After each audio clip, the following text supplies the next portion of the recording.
You're on someone else's schedule happily the rest of your life, and that's the coolest part about it. It's a beautiful time. Thank you, Nuno. Thank you, Nuno. All right. Knows just what to say. New England beat the Chargers last night, 16-3. I don't know that the Patriots played particularly well on offense. That's for sure. Actually, you know what? I do know they didn't play particularly well on offense. And as a Pats fan, I'm thrilled that they're advancing. But I'm going right off the bat here. I am so down on Jim Harbaugh and Justin Herbert right now, I can't even begin to tell you.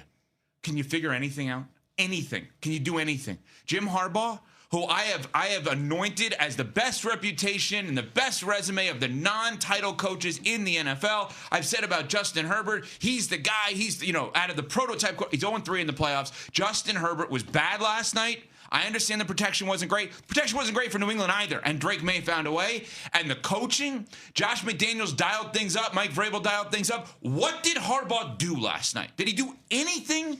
I was so unimpressed with those two guys, and I have to take a step back. That's not a top 10 quarterback in the league. That's not a top 5 to 10 coach in the league right now. I have egg on my face big time. Not that I thought the Chargers would win, but my anointment of those two guys was, as a tandem in the NFL, was very premature. I was so unimpressed with them last night. Just to add to that, didn't we say Jim Harbaugh was the biggest benefit of the doubt guy in the NFL? Not anymore. That's out. That's out. Interesting. I was so unimpressed with him offensively last night. And by the way, and maybe I shouldn't read too much into it, does he speak during the game?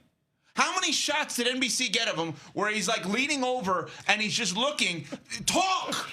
You're Jim Harbaugh. You know what? Talk to someone. And I'm glad you didn't. What did he do last night? Will Campbell stunk for the Patriots, their top 5 pick left tackle. Yeah, Khalil Mack was eating him for dinner, right? You can't keep going. You can't figure out anything on offense. Name one player outside of Christian Gonzalez for the masses on the defense of the Patriots. Most people can't do that. You knew Milton Williams at the end because he closed it out. Christian Barmore, okay?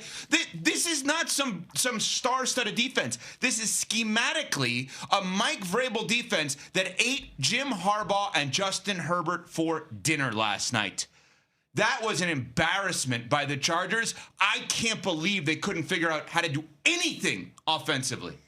Well, go ahead, Susie. Yeah, I'm with you on that one. To me, the sudden change situations where you're not able to convert off of the takeaways, that's the multiple times. That's what I'm saying. Yeah. That's why I use takeaways, plural, sir. I mean, the one in the first quarter is the biggest one, though, because you're gifted the ball in the low red zone, and you got goal to go, and you can't come up with anything in that spot. You can't come away with no points under that circumstance. And then on the strip sack, when the Patriots are driving in the third quarter, you got to be able to find a way to convert off of the momentum from the Oweh play that he makes on Drake May. And the fact that you couldn't is an indictment not only on the quarterback, but also on the head coach. But I want to focus on Justin Herbert because we all talk about how this guy was built in a lab, and from a talent standpoint, he's looking eye to eye with every quarterback in the NFL. Let's stop it with that. Yep. It doesn't matter. Like, I don't want to hear about your talent or your traits, because if you got to talk about talent or traits, that means you can't talk about winning. And Justin Herbert damn sure can't do that when it comes to postseason football. The top 3 quarterbacks from the 2024 draft class all got playoff wins. And here we are, 3 head coaches later, still waiting on Justin Herbert to make it work with the LA Chargers. Mm-hmm. At some point, all of that talent has to translate to success. And, oh, by the way, I get that you're shorthanded, offensive line banged up, skill position players banged up. That's what the money is for. They paid you $250 million on a contract, sir. You're going to have to be able to overcome some things. And I get it. 23 pressures on 44 dropbacks, that's a hell of a lot to overcome.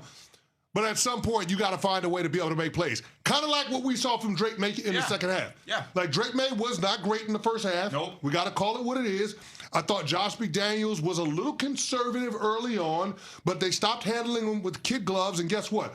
A 34 passer rating in the first half turned into a 142 passer rating in the second half, where the guy was 11 of 14 for over 170 yards passing and a touchdown. I was waiting for that moment from Justin Herbert. I never got it.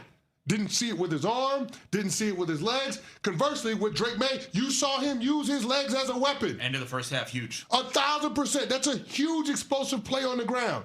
Those are the types of things that you have to have from a momentum standpoint if you want to win a playoff game, and in the Chargers case, especially on the road. Yep. And Justin Herbert just couldn't make those plays. So I think Justin Herbert needs to be front and center when it comes to the brunt of the criticism that we direct to the LA Chargers. And from this moment forward, we all need to be skeptical of all of the preseason hype talk when it comes to the LA Chargers. Because when it comes to the postseason, when it comes to what we get from them in the playoffs, they're paper tigers. No doubt. No doubt. And it's going to be hard for me to take the injuries as a huge factor once you saw what San Francisco did yesterday. You know what I mean? You find a way. It's the playoffs. And not only is Justin Herbert winless in the postseason, 2 seasons under Jim Harbaugh, 0-2 in the playoffs, terrible offensive performances in both of those games. And the New England Patriots, Drake May gave you some gifts yesterday, and you did not capitalize on them. I don't know how moving forward we can give Justin and Herbert or Jim Harbaugh the benefit of the doubt. All right, we got a lot more on that game, but we will have new champions in the NFL this year. The old champions may have some drama after a college football season. Without the delicious taste of an ice cold Dr. Pepper, college football, it's a pepper thing. 98.5, the Sports Hub in Boston, Patriots Radio Network. New England's win last night in the postseason. Sunday Night Football, 16-3 over the Chargers. A wild card weekend, 1-score games, lead changes, fourth quarter lead changes. The team that had the lead with the 2-minute warning didn't necessarily win the game, and we play welcome back. I'm not sure if that's for the Patriots or it's for someone else. Hello, Michelle Smallman, Chris Canty, Evan Cohen with you. Good morning, Pops. Yeah. Good morning, Ev. Good morning, Smalls. Appreciate you all holding me down last week as we welcomed Odile Keller Canty to the world. He is fresh out, not even a week old. And my little man is back at home. Mom and baby are doing great. It's the best feeling in the world being able to join the dance club. I am so thrilled for you and your wife, and we are so happy that Odile is here and that he is healthy and that mom is doing great too. And we just sharing your joy, Cece. We know how excited you were to welcome your son into the world, and in talking to you before the show about the process, it sounds like everything went as smooth as possible, and we are so happy for you, and we're happy to have you back. A lot's happened since you've been gone. Well, let me say this. It didn't go smooth. Nothing about giving birth is smooth. But it is also one of the most beautiful things, one of the most powerful things that you can ever witness. And actually seeing my son come out into this world, it was incredible. And it made me realize one thing, Ev. What's that? That there is nothing I can do, nothing that I can do to be greater than the moment that my wife pushed him out. Absolutely nothing. Doesn't matter. It doesn't matter what I do. Winning the Super Bowl, having the best radio show, doesn't matter what I do. There's nothing that I can do that could top what my wife Mel did last week. Nothing. I totally agree with you. And think about this. My wife did it twice. Yeah. So then, you know what I'm saying? Like, think about how difficult that moment was, and think about all the amazing moms out there that have not just one, but 2, 3, 4, however. I mean, your mom has 3. But here's the thing that's so crazy to me, Ev. Like, I literally saw everything. So, let's be clear. I know everybody says... You watched the All-22. I know everybody says stay north of the equator. No, I went south of the border. Like, I saw everything. All-22. Got it. Hours after my son was born, my wife looks me in my face and says, I can do this again. Another one. She went DJ Khaled on you? No idea what kind of Jedi mind tricks God plays on women, but for her to go through what I saw her go through, over 30 hours of labor, and then to say, yeah, I do it again, like it's insane. A mother's love. Yeah, She's in the euphoria The only of thing her it son. could be, Smalls, listen, if you want to worry about population control, make men have babies, because guaranteed all of us would be one and done. There's no shot that a man would have multiple kids. No chance if we had to deliver the baby. No shot. No. How's he sleeping? Oh, we're team no sleep.